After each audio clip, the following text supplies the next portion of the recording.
परभणी जिल्ह्याला पुन्हा एकदा अवकाळी पावसाचा फटका।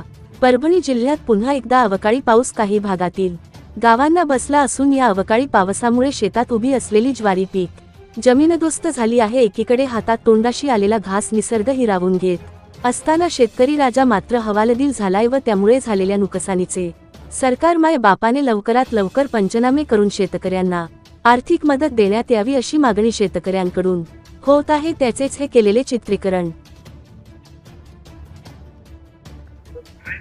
मी करडगाव नांदखेडा येथील शेतकरी असून रात्री जो पाऊस झालेला आहे त्या पावसामुळे आमच्या ज्वारी काढणीला आलेली ज्वारीचा गव्हाचं करडीचं अतोनात नुकसान झालेलं आहे।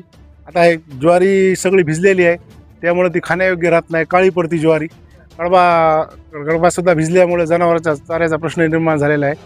कडबासुद्धा खराब झालेला आहे, गव्हाचंही नुकसान झालेलं आहे। पुन्हा करडी कापायला आलेली होती, करडीमध्ये पाणी गेल्यामुळे त्याचेसुद्धा नुकसान झालेलं आहे। गहू आणि ज्वारी खाण्यायोग्य राहत नाही, काळी पडल्यामुळं बाजारात भाव राहत नाही। त्यामुळे शासनाने जरूर याचा विचार करावा आणि शेतकऱ्याचा चाऱ्याचा प्रश्न एक आता खूप मोठा आहे। एक वर्षभर पुरेल असा ज्वारीचा कडबा असतं तर ते जनावरांच्या चाऱ्याचा प्रश्न निर्माण झालेला आहे, तरी शासनाने ह्याच्यावर विचार करावा।